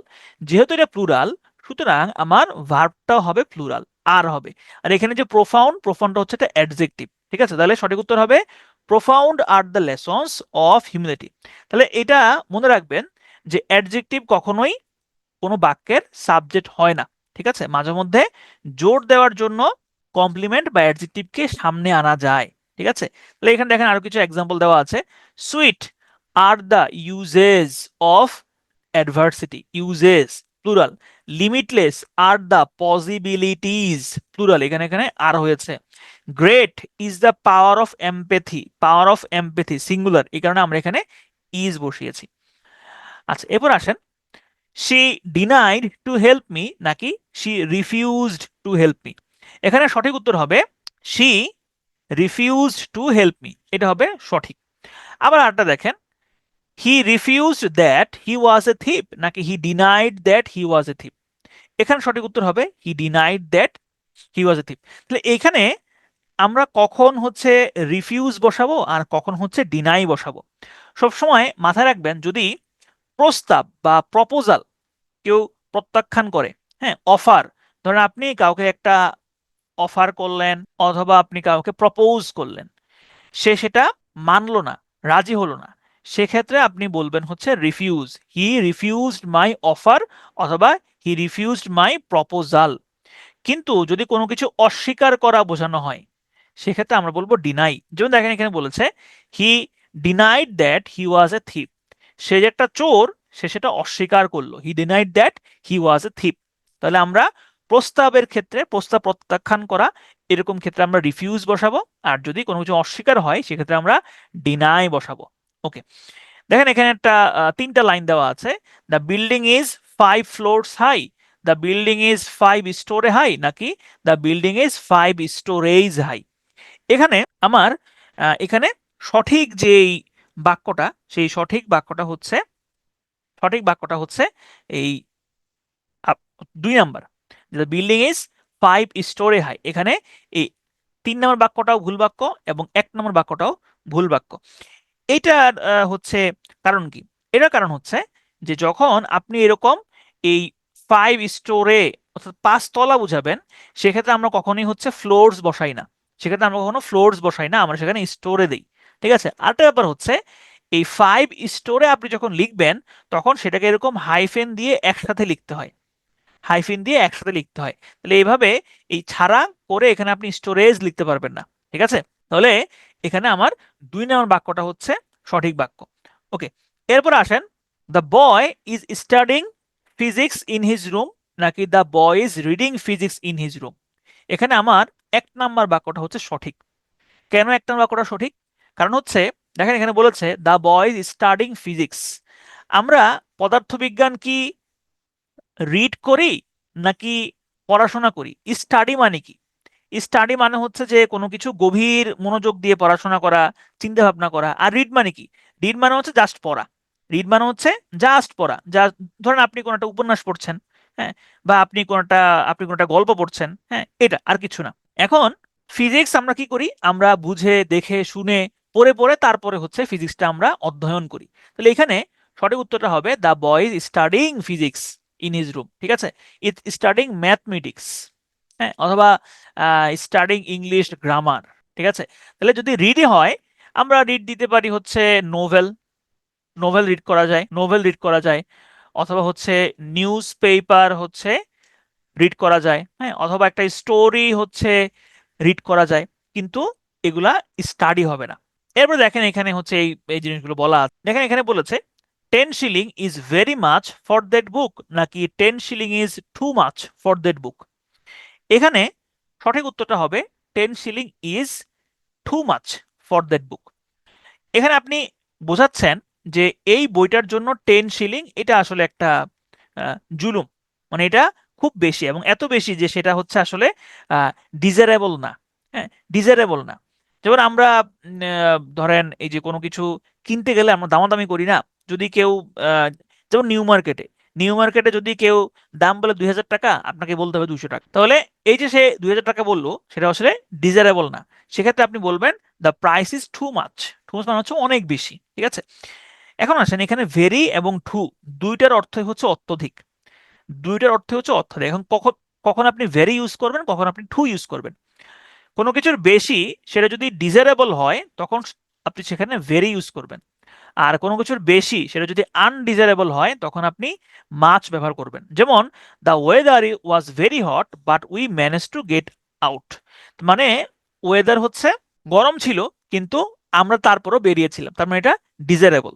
আবার দেখেন the weather was too hot we didn't manage to go out. Weather খুবই গরম ছিল, এত গরম ছিল যে আমরা আসলে বেরই হইতে পারি নাই, ঠিক আছে? তাহলে কোনো নির্দিষ্ট মাত্রার চাই যদি অতিরিক্ত পরিমাণ মাত্রা নির্দেশ করে সেক্ষেত্রে আমরা সেখানে টু মাচ ব্যবহার করি। আচ্ছা, এরপর দেখেন students will take the final exam next week নাকি the school gives standardize test every year নাকি he will take the entrance exam next month. এখানে আমার কোন বাক্যটা সঠিক এবং কোন বাক্যটা হচ্ছে ভুল? দেখেন এখানে আমার তৃতীয় যে বাক্যটা আছে he will take the entrance exam next month, এটা হচ্ছে একটা ভুল বাক্য নাকি সঠিক বাক্য? আমি মনে একটু ভুল বলছি। আচ্ছা, দেখেন এখানে আসলে 3টা বাক্য আসলে সঠিক। সরি, আমি 3 নম্বর বাক্যটাকে ভুল বলছি, এটা আসলে ভুল না। 3 নম্বর বাক্যটা হচ্ছে সঠিক হবে। আচ্ছা, এখানে মেইন ব্যাপারটা হচ্ছে যে শিক্ষক এবং ছাত্র, ধরেন আমরা হচ্ছে ছাত্র, আমরা হচ্ছে আপনার সামনে বিসিএস এক্সাম দিবেন। আপনারা কি করবেন? আপনি হচ্ছে বিসিএস কোশ্চেন পেপারটা নিবেন, ঠিক না? আপনারা হচ্ছে বিসিএস কোশ্চেন পেপারটা নিবেন, তার মানে হচ্ছে আপনারা হচ্ছে টেক করবেন, বিসিএস কোশ্চেন পেপারটা আপনারা টেক করবেন। আর যারা কর্তৃপক্ষ, টিচার, তারা কি করবে? তারা তারা হচ্ছে গিভ বা হচ্ছে তারা হচ্ছে দিবে। তাহলে school gives standardize test every year আর students will take the final exam, he will take the entrance exam. তাহলে দুটোর মধ্যে এটা হচ্ছে আপনার পার্থক্য, যে আমরা হচ্ছে টেক করি আর যারা আমাদেরকে প্রশ্ন দেন তারা হচ্ছে গিভ করে, ঠিক আছে? তাহলে এখানে আমরা বলতে পারি যে teachers give test, students take test. তাহলে এই গিভ আর টেকের মধ্যে এই পার্থক্যটা হচ্ছে বুঝতে হবে। এরপর আসেন যে Pinak is devoted to drinking নাকি Pinak is addicted to drinking. সঠিক উত্তর কোনটা হবে? দেখেন অ্যাডিক্টেড টু এবং হচ্ছে যে আপনার ডিভোটেড টু, দুইটা শব্দ, দুইটা ফ্রেজ, একটা হচ্ছে অ্যাডিক্টেড টু আর আরেকটা হচ্ছে ডেভোটেড। একটা হচ্ছে অ্যাডিক্টেড আরটা হচ্ছে ডেভোটেড। অ্যাডিক্টেড হচ্ছে খারাপ জিনিসের প্রতি যদি আপনার আসক্তি থাকে সেটা হবে অ্যাডিকশন, আর যদি ভালো জিনিসের প্রতি আপনার আসক্তি থাকে সেটা হবে ডেভোশন। ঠিক আছে, তাহলে এখন এই যে ড্রিঙ্কিং, ড্রিঙ্কিং মানে হচ্ছে যে পানাহার, ঠিক আছে, মানে হচ্ছে যে আম, মাদকাসক্তি। তাহলে মাদকের প্রতি যদি আপনার আসক্তি থাকে সেটা হচ্ছে খারাপ জিনিস, আর যদি কোনো ভালো জিনিসের প্রতি আসক্তি থাকে সেটা হচ্ছে ডিভোটেড হবে। যেমন he was addicted to reading নাকি হি ওয়াজ ডিভোটেড টু রিডিং? সঠিক উত্তর হবে হি ওয়াজ ডিভোটেড টু রিডিং, কারণ ভালো জিনিসের প্রতি আসক্তি। আমাদের আসলে ভালো জিনিসের প্রতি আসক্তি হয় না, আমরা সবসময় আসলে আমরা এডিকশনে থাকি। হ্যাঁ, আমরা আসলে আম, আমাদের কোনো কিছুতে আমরা ডিভোটই না, সবকিছুতে আমাদের অ্যাডিকশন থাকে। ওকে, তাহলে নেতিবাচক নেশার ক্ষেত্রে আপনি অ্যাডিক্টেড টু ইউজ করবেন, আর ইতিবাচক কোনো কিছুর ক্ষেত্রে আপনি ডিভোটেড টুটা ব্যবহার করবেন। আচ্ছা, এরপর আসেন মুখস্থ করা। এই মুখস্থ করার অর্থটা আহ, দুইটা ফ্রেজ দিয়ে আপনি করতে পারেন। একটা হচ্ছে কোট ফ্রম মেমোরি, এটা অর্থ মুখস্থ করা। আবার গেট অথবা লার্ন বাই হার্ট, গেট অথবা লার্ন বাই হার্ট, এটা অর্থ কিন্তু মুখস্থ করা। দুইটা অর্থ কিন্তু মুখস্থ করা। হ্যাঁ, তাহলে কোট ফ্রম মেমোরি, এটা অর্থ যেরকম মুখস্থ করা, আবার গেট অথবা লার্ন বাই হার্ট, এটা অর্থ মুখস্থ করা। তবে খেয়াল রাখতে হবে মাঝে মধ্যে আমাদের ব্রেইন উল্টাপাল্টা করে। সে এরকম এরকম মনে রাখে কোড বাই মেমোরি, আবার লার্ন ফ্রম হার্ট, এই বাইয়ের জায়গায় ফ্রম চলে আসে, আবার ফ্রমের জায়গায় হচ্ছে এই বাই চলে আসে। এইটাই হচ্ছে এখানে খেয়াল রাখার বিষয়। এই এই ভুলটা করা যাবে না। তাহলে আমরা হচ্ছে এক্সাম্পল দেখি, এখানে এখানে বলেছে code the poem by heart. তাহলে একটু আগে আমরা বলেছি by code the poem by heart হয় না, হয় code the poem from memory, from memory হয়। ঠিক আছে, কোডের সাথে ফ্রম মেমোরি হয়। আবার দেখেন learn the question from memory, learn from হয় না, লার্ন বাই হার্ট হয়। তাহলে এই জিনিসগুলো হচ্ছে খেয়াল রাখতে হবে। এরপর দেখেন this is a nice poetry নাকি this is a nice poem? সঠিক উত্তর হচ্ছে this is a nice poem. কেন? কারণ পোয়েম মানে কি? পোয়েম মানে হচ্ছে কবিতা, একটা কবিতা। তাহলে আপনি অবশ্যই এই পোয়েমের আগে এ দিবেন, কারণ আমরা জানি যে পোয়েম হচ্ছে একটা কাউন্টেবল নাউন, একটা কবিতা দুইটা কবিতা। কিন্তু এই পোয়েমের সাথে অবশ্যই একটা এ অথবা এন, অথবা হচ্ছে এখানে একটা এস বাই এস যুক্ত হয়। আমরা জানি কাউন্টেবল নাউন কখনই হচ্ছে একলা বসে না, শুনে এখানে এ বসবে। কিন্তু পোয়েট্রি, পোয়েট্রি মানে হচ্ছে কবিতা গুচ্ছ, কবিতা গুচ্ছ। ঠিক আছে, কারণ কবিতা গুচ্ছ এটা তো হলো প্লুরাল, তাহলে প্লুরাল আগে তো আপনি এ বসাবেন না, আপনার বসাতে হবে এরকম কিডস হ্যাজ রিটেন পোয়েট্রিজ, অনেকগুলো কবিতা গুচ্ছ তিনি লিখেছেন। ওকে, এরপর আমরা একটু রিক্যাপ করে আসি আমরা কি কি জিনিস শিখলাম। আমি একটু একটানে শেষ করে দিচ্ছি, কারণ এগুলো হচ্ছে আপনারা অলরেডি পড়েছেন, যেহেতু এই কারণে একটানে শেষ করে দিচ্ছি। আপনারা ক্লাস শেষে একবারে হচ্ছে বাসায় বসে এটা একটু আহ, পড়বেন। হ্যাঁ, পড়লেই হবে, এটা আলাদা করে এখানে বুঝার জিনিস হচ্ছে খুব কম, কারণ যেহেতু আমরা অনেক কিছুই আগে আলোচনা করেছি। তার আমরা এখানে দেখলাম একই কাজের সাথে যদি তুলনা হয় সেক্ষেত্রে আমরা লাইক বসাই না, সেক্ষেত্রে আমরা হচ্ছে অ্যাজ বসাই। তারপরে হচ্ছে 7 o'clock, এই 7 এটা যদি ভাঙতি না হয় সেক্ষেত্রে আমরা ও ক্লক বসাই, কিন্তু যদি ভাঙতি হয় সেক্ষেত্রে ও ক্লক বসাতে হয় না। আমরা দেখলাম যে অ্যাডজেক্টিভ কখনোই বাক্যের সাবজেক্ট পজিশনে বসে না। যদি আমরা দেখি যে অ্যাডজেক্টিভ বাক্যের সাবজেক্ট পজিশনে চলে আসবে, আমাকে খুঁজতে হবে যে এই সাবজেক্টটা কোন জায়গায় আসে। আমরা হয়তো দেখবো যে সাবজেক্টটা বাক্যের শেষে আছে, তাহলে এই সাবজেক্ট অনুযায়ী আমি আমার ভার্বটা সিঙ্গুলার নাকি প্লুরাল সেটা নির্ধারণ করব। এরপর আমরা দেখলাম রিফিউজ এবং হচ্ছে ডিনাই। ডিনাই মানে অস্বীকার করা, কোন একটা কাজ সে করেছে কিন্তু সে অস্বীকার করছে, সেটা হচ্ছে অস্বীকার করা, ডিনাই করা। আর রিফিউজ মানে হচ্ছে প্রস্তাব প্রত্যাখ্যান করা। এরপরে আমরা দেখলাম যে 5 স্টোরে, এখানে এই মাঝখানে হচ্ছে একটা হাইফেন দিয়ে তারপর লিখতে হবে, এখানে কিন্তু 5 স্টোরেজ বা 5 ফ্লোরস হাই এভাবে লেখা যাবে না। তারপরে আমরা দেখলাম the boy is studying physics হয় না, the boy is reading physics হয় না, স্টাডিং ফিজিক্স হয়, কারণ এইগুলো আমরা হচ্ছে রিড করি না, আমরা এগুলো স্টাডি করি, বুঝে বুঝে পড়ি। তারপরে ভেরি এবং হচ্ছে ঠু। ভেরি মানে অনেক বেশি, ঠু মানে অনেক বেশি, তবে ঠুটা আমরা ব্যবহার করি যদি সেটা ডিজায়ারেবল না হয় তখন, আর যদি ডিজায়ারেবল হয় সেক্ষেত্রে আমরা ভ্যারি ব্যবহার করি। স্টুডেন্টরা হচ্ছে এক্সাম টেক করে, আর কর্তৃপক্ষ বা টিচাররা হচ্ছে এক্সাম গিভ করে। খারাপ জিনিসের প্রতি যদি আসক্তি থাকে সেক্ষেত্রে সেটাকে আমরা অ্যাডিক্টেড টু বলি, আর যদি ভালো কিছুর প্রতি ঝোঁক থাকে, আসক্তি থাকে, সেটাকে আমরা ডেভোটেড টু বলি। মুখস্থ করা অর্থে কোট ফ্রম মেমোরি এবং হচ্ছে গেট অথবা লার্ন বাই হার্ট হয়। পোয়েম হচ্ছে একটা কাউন্টেবল, এটার আগে আমরা এ বসাবো, কিন্তু পোয়েট্রি মানে কবিতা গুচ্ছ, এটার আগে কিন্তু আমরা এ বসাবো। ওকে, এরপর আসেন, the two friends love one another নাকি the two friends love each other. এটা আমরা পড়েছি যে ওয়ান অ্যানাদার এবং হচ্ছে ইচ আদার, এই দুইটা হচ্ছে রিসিপ্রোকাল নাউন। ওয়ান অ্যানাদার এটা বসে যদি দুইয়ের অধিক বোঝায় তখন, আর ইচ আদার বসে যদি দুই বোঝায়। তাহলে এখানে টু ফ্রেন্ডস বলতে দুই বোঝানো হচ্ছে, সুতরাং আমরা এখানে ইচ আদার দিব, the two friends love each other. তাহলে সঠিক উত্তর হবে। আর এখানে দেখেন, দে হেল্পড ইচ আদার নাকি দে হেল্পড ওয়ান অ্যানাদার। সঠিক উত্তর হবে দে হেল্পড ওয়ান অ্যানাদার, কারণ এখানে দে বলতে এখানে হচ্ছে যে দুইয়ের অধিক বোঝানো হচ্ছে। তবে এখন প্রশ্ন হচ্ছে যে এখানে যে দে বলতে দুইয়ের অধিক বোঝানো হচ্ছে সেটা তো আমি আর আপনি বুঝতে পারবো না, কারণ যদি একজন হয় সেক্ষেত্রে তো সিঙ্গুলার, কিন্তু যদি দুইজন হয় সেক্ষেত্রে তাদেরকে আমরা দে বলবো। তো এই কারণে যেহেতু এখানে ওয়ান অ্যানাদার আছে, সুতরাং এই ওয়ান অ্যানাদার দিয়ে আমাদেরকে বুঝতে হবে যে এখানে দে বলতে আসলে দুইজনকে দুইজনকে বোঝানো হয় নাই, দুই এর বেশি বোঝানো হয়েছে। তাহলে আমরা দেখলাম যে দুইয়ের মধ্যে পারস্পরিক কার্য যদি হয় দুই হয় সেক্ষেত্রে ইচ আদার, দুইয়ের বেশি হলে সেক্ষেত্রে আমরা ওয়ান অ্যানাদার ব্যবহার করি। এরপর আসেন, আই এম ফিলিং আনওয়েল নাকি আই ফিল আনওয়েল। সঠিক হবে I feel unwell. I am seeing you নাকি আই সি ইউ। সঠিক উত্তর হবে আই সি ইউ। এগুলা আপনারা টেন্সে পড়েছিলেন যে যেই সমস্ত ভার্বগুলো স্টেটিভ ভার্ব, যেগুলা যেগুলো হচ্ছে ভার্ব অফ ইমোশন, এই ভার্ব অফ ইমোশন গুলোকে আমরা কন্টিনিউয়াস টেন্সে বসাতে পারবো না, এগুলোকে হচ্ছে প্রেজেন্ট টেন্সে লিখতে হয়, প্রেজেন্ট ইনডিফিনিট টেন্সে লিখতে হয়। অর্থাৎ এগুলো হচ্ছে নন অ্যাকশন ভার্ব হয়। ঠিক আছে, তাহলে নন অ্যাকশন ভার্বগুলা খেয়াল রাখতে হবে। এগুলো হচ্ছে সেই নন অ্যাকশন ভার্ব, এগুলো হচ্ছে নন অ্যাকশন ভার্ব। আচ্ছা, এরপর আসেন, we selected him the president নাকি উই সিলেক্টেড হিম প্রেসিডেন্ট। সঠিক উত্তর হবে উই সিলেক্টেড হিম প্রেসিডেন্ট, অর্থাৎ দা বসবে না। They made me the captain নাকি দে মেড মি ক্যাপ্টেন। সঠিক উত্তর হবে দে মেড মি ক্যাপ্টেন। তাহলে এখানে ব্যাপারটা হচ্ছে যে elect, select, appoint, make, nominate, crown, এই ভার্বগুলোর পরে যে কমপ্লিমেন্ট বসে সেই কমপ্লিমেন্টের পূর্বে কখনোই দা বসবে না। ঠিক আছে, এই যে বাক্যগুলো, এই যে ভার্বগুলো আছে এগুলোর পরে যে কমপ্লিমেন্ট বসবে এই কমপ্লিমেন্টের পূর্বে তো কখনোই দা বসবে না। এমনিতে নর্মালি দেখতে মনে হয় যেন এটা আসলে একটা সঠিক বাক্য, যে they made me the captain, এটা একটা সঠিক বাক্য বলে মনে হয়, কিন্তু আসলে এটা হবে ভুল বাক্য। সঠিক উত্তর হবে দে মেড মি ক্যাপ্টেন। ওকে, এরপর আসেন, ডায়ানা ওয়াজ ডাইড ইন 1997 নাকি ডায়ানা ডাইড ইন 1997।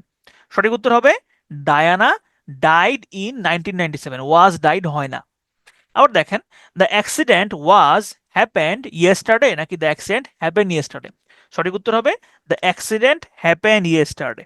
ঠিক আছে, আবার দেখেন, the book is belonged to me নাকি the book belongs to me. সঠিক উত্তর হবে the book belongs to me.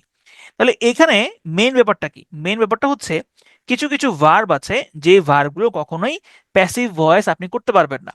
সেই ভার্বগুলো হচ্ছে হ্যাপেন, বিলং, কম্প্রাইজ, ডিজেপিয়ার, অকার, wonder, indulge, result, die, cause, etc. তাহলে এই ভার্বগুলোকে আপনি কখনোই প্যাসিভ ভয়েসে ব্যবহার করতে পারবেন না, এগুলো কখনোই প্যাসিভ ভয়েস হবে না, এগুলো সবসময় অ্যাক্টিভ ভয়েস হবে, কারণ এগুলো হচ্ছে কি ইনট্রানজিটিভ ভার্ব, এগুলো আমরা অ্যাক্টিভ এবং প্যাসিভ ভয়েসে পড়েছি। আচ্ছা, এরপরে দেখেন, শি লুকস বিউটিফুললি নাকি শি লুকস বিউটিফুল। সঠিক উত্তর হবে she looks beautiful. He seems carefully নাকি হি সিমস কেয়ারফুল। সঠিক উত্তর হবে হি সিমস কেয়ারফুল। আবার দেখেন, মুন অ্যাপিয়ার্স হ্যাপিলি নাকি মুন অ্যাপিয়ার্স হ্যাপি। সঠিক উত্তর হবে মুন অ্যাপিয়ার্স হ্যাপি। তাহলে এখানে ব্যাপারটা কি, ব্যাপারটা হচ্ছে এই যে দেখেন, শি লুকস বিউটিফুল, এখানে কিন্তু শি সমান সমান হচ্ছে বিউটিফুল, তার মানে এই বিউটিফুল শিকে মডিফাই করছে। আবার দেখেন, হি সিমস কেয়ারফুল, এখানে এই যে কেয়ারফুল সমান সমান হচ্ছে হি, কারণ এই হি সমান সমান হচ্ছে কেয়ারফুল। তাহলে এইখানে মেইন ব্যাপারটা হচ্ছে এই যে সিম, তারপরে লুক, এগুলোকে বলা হয় বা অ্যাপিয়ার, এগুলোকে বলা হয় লিঙ্কিং ভার্ব। এরা কি করে, এরা হচ্ছে নাউন, নাউনের সাথে অ্যাডজেক্টিভের লিঙ্ক করে দেয়, এই মাঝখানে বসে হচ্ছে লিঙ্কিং ভার্ব। তাহলে নাউন এবং অ্যাডজেক্টিভের সাথে যে লিঙ্ক করে দেয় তাকে বলা হয় লিঙ্কিং ভার্ব। তাহলে এই লিঙ্কিং ভার্বগুলোর পরে কখনোই হচ্ছে অ্যাডভার্ব বসে না, সবসময় এদের সাথে হচ্ছে অ্যাডজেক্টিভ বসে। ঠিক আছে, আচ্ছা, তাহলে আসেন এরপরে আমরা দেখব হচ্ছে he spilled a stone to me নাকি he threw a stone to me. সঠিক উত্তর হবে he threw a stone to me. কারণ হচ্ছে আমরা স্টোন তো স্পিল করি না। স্পিল মানে কি? স্পিল মানে হচ্ছে ঢেলে দেওয়া। তাহলে আমরা তো স্টোন স্পিল করি না, আমরা হচ্ছে স্টোন, আমরা স্টোন হচ্ছে থ্রো করি। আর স্পিল করি কি? স্পিল করেছে ওয়াটার। ঠিক আছে। আর দেখেন, the maid threw some milk on the floor on the road, নাকি the maid spilled some milk on the road? সঠিক উত্তর হবে the maid spilled some milk on the road. তার মানে হচ্ছে আমরা কখন স্পিল বসাবো এবং কখন হচ্ছে থ্রো বসাবো এগুলো আমাদেরকে বুঝতে হবে। এরপর আসেন, কিছু কিছু শব্দ আছে যে শব্দগুলোর পরে সবসময় প্রেপোজিশন অফ হয় এবং তারপরে হচ্ছে ভার্বের আইএনজি হয়। আবার খেয়াল করেন, কিছু কিছু শব্দ আছে যে শব্দগুলোর পরে সবসময় প্রেপোজিশন অফ হয় এবং ভার্বের সাথে আইএনজি হয়। এই শব্দগুলো মুখস্থ রাখতে হবে, যেমন capable, reason, fond, desirous, despair, confident, negligent ইত্যাদি। আমরা এক্সাম্পল দেখি, যেমন দেখেন এখানে বলেছে she was capable to do it. না, এটা হচ্ছে ভুল। সঠিক উত্তর হবে কি? She was capable of doing it. কেপেবলের সাথে আমরা সবসময় অফ বসাই। এইবলের সাথে আমরা টু বসাই। আপনারা প্রেপোজিশনে একটু খেয়াল করে দেখেন, মনে করে দেখেন, কেইবেবলের সাথে অফ বসে আর এইবলের সাথে হচ্ছে টু বসে। I find no reason to play now, নাকি I find no reason of playing now? সঠিক উত্তর হবে I find no reason of playing now. ঠিক আছে। He is fond to read novels, নাকি he is fond of reading novels? সঠিক উত্তর হবে he is fond of reading novels. He accuse the man for stealing, নাকি he accuse the man of stealing? সঠিক উত্তর হবে হি accused the man of stealing. ঠিক আছে। ওকে, এরপর আসেন যে please don't despair. Don't despair to pass নাকি অফ পাস? তাহলে ডেসপেয়ার সাথে আমরা সবসময় অফ বসাই এবং ভার্বের সাথে আইএনজি যুক্ত করব। আচ্ছা, দেখেন এখানে একটা বাক্য দেওয়া আছে যে Shilpi was negligent to perform her duty, নাকি অফ পারফর্ম হার ডিউটি? তাহলে আমরা জানি নেগলিজেন্টের পর সবসময় অফ বসে, তাহলে সঠিক উত্তর হবে অফ পারফর্মিং হার ডিউটি। এক নাম্বারটা হচ্ছে ভুল বাক্য। এরপর আসেন যে ডাইড। ডাইডের পরে হচ্ছে অনেক রকমের প্রেপোজিশন হয়। এটা আমরা হচ্ছে আমাদের প্রেপোজিশনের যে ক্লাসটা সেখানে আমরা দেখেছি যে রোগে ভুগে যদি মারা যায় সেক্ষেত্রে আমরা হচ্ছে ডাইডের সাথে অফ ব্যবহার করি। তবে ডাইয়ের সাথে আমরা আরো কিছু কারণে অফ ব্যবহার করি, যেমন আপনাদের মনে আছে কিনা, যদি হয় যে আপনার ক্ষুধা, ক্ষুধা, তারপরে হচ্ছে আপনার পিপাসা, হ্যাঁ, ক্ষুধা, পিপাসা, তারপরে এগুলোর সাথে আমরা ডাইট অফ বসাই। দেশের জন্য মারা গেলে আমরা ডাইট ফর বসাই। অ্যাক্সিডেন্ট দিয়ে মারা যাওয়া, অথবা হচ্ছে ভায়োলেন্সের মাধ্যমে মারা যাওয়া, অথবা কোনো ধরনের সংক্রামক রোগ যদি হয়, সংক্রামক রোগ যেমন ধরেন হচ্ছে কলেরা, কলেরা হচ্ছে একটা ছোঁয়াচে রোগ, সংক্রামক রোগ দিয়ে যদি হয় সেক্ষেত্রে আমরা বাই ইউজ করি। অতিরিক্ত কোনো কিছু যদি হয় সেক্ষেত্রে আমরা ডাই ফ্রম ইউজ করি। যেমন the man die from cholera নাকি অফ কলেরা? সঠিক উত্তর হবে the man died of cholera. She died by the country, নাকি she died for the country? সঠিক উত্তর হবে she died for the country. She died for over eating, নাকি she died from over eating? সঠিক উত্তর হবে she died from over eating. Tareque Masud died by accident, নাকি Tareque Masud died of accident? সঠিক উত্তর হবে Tareque Masud died of accident. I am accustomed with hot water, নাকি I am accustomed to hot water? এখানে অ্যাকাস্টমের সাথে সবসময় মনে রাখবেন টু হয়। অ্যাকাস্টমের সাথে অলওয়েজ হচ্ছে আপনার টু হয়। তাহলে এখানে হবে accustom to hot weather. The girl is afraid from the dog, না the girl is afraid of the dog? সঠিক উত্তর হবে the girl is afraid of the dog. The teacher was angry against him, নাকি the teacher angry with him? সঠিক উত্তর হবে the teacher was angry with him. তাহলে এগুলো হচ্ছে আমাদের অ্যাপ্রোপ্রিয়েট প্রেপোজিশনের পড়াশোনা। তাহলে এখানে সবসময় মনে রাখবেন যে ব্যক্তির সাথে সবসময় হচ্ছে উইথ বসবে, কিন্তু বস্তুর সাথে সবসময় অ্যাট বসবে। যেমন he was angry at the weather, তাহলে ওয়েদারের প্রতি সে হচ্ছে অ্যাংরি। আর যদি উইথ হয় সেক্ষেত্রে হবে he is angry with me. ঠিক আছে। তাহলে আসেন আমরা একটু রিক্যাপ করে আসি এবং আজকে আমরা এতটুকু পর্যন্তই থাকবো, কারণ একদিনে অনেক বেশি আপনারা নিতে পারেন না। তাহলে এতটুকু পর্যন্ত আমরা সীমাবদ্ধ থাকি। আমরা একটু রিক্যাপ করে আসি আমরা কি কি জিনিস রিক্যাপের পরে পড়লাম। আমরা দেখলাম হচ্ছে যে আমরা দেখলাম হচ্ছে যে কিছু কিছু না রিসিপ্রোকাল প্রোনাউন, যেমন ওয়ান অ্যানাদার এবং হচ্ছে ইচ আদার। ওয়ান অ্যানাদার এটা হচ্ছে দুইয়ের অধিক বোঝাইলে বসে, আর ইচ আদার হচ্ছে দুইয়ের যদি দুই বোঝায় সেক্ষেত্রে আমরা ইচ আদার বসাই। এরপরে আমরা দেখলাম যে আই এম ফিলিং আনওয়েল, এখানে মেন ব্যাপারটা হচ্ছে যে অ্যাকশন ভার্ব যেগুলা আহ, সেগুলোর সাথে আমরা কন্টিনিউয়াস বসাইতে পারি, কিন্তু যেগুলো নন অ্যাকশন ভার্ব বা ভার্ব অফ ইমোশন সেগুলোর সাথে আমরা কখনোই কন্টিনিউয়াস টেন্স বসাতে পারবো না। তবে বসাতে পারবো না তা না, আপনার টেন্সে দেখেছিলেন যে আমরা বসাতে পারি, তবে সেটা হচ্ছে বিশেষ বিশেষ ক্ষেত্রে আমরা বসাতে পারি। তবে নর্মালি মনে রাখবেন যে নন অ্যাকশন ভার্বগুলোর সাথে কখনোই কন্টিনিউয়াস টেন্স যায় না। কমপ্লিমেন্টের আগে আমরা দা বসাবো না। কমপ্লিমেন্ট মানে হচ্ছে যদি সেটা অ্যাডজেক্টিভ হয়, বা সেটা অ্যাডজেক্টিভ হতে পারে, বা সেটা হচ্ছে যে নাউনও হতে পারে, সেক্ষেত্রে আমরা কিন্তু কখনোই কমপ্লিমেন্টের আগে দা বসাবো না। কিছু কিছু ভার্ব আছে ইনট্রানজিটিভ ভার্ব, এই ইনট্রানজিটিভ ভার্বগুলো কখনোই হচ্ছে প্যাসিভ হবে না।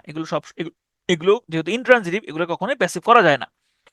এরপর আমরা দেখলাম যে লিঙ্কিং ভার্ব যেগুলো আছে এগুলো হচ্ছে নাউনের সাথে অ্যাডজেক্টিভের লিংক করে দেয়। এরপরে দেখেন স্পিল্ড এবং হচ্ছে থ্রো।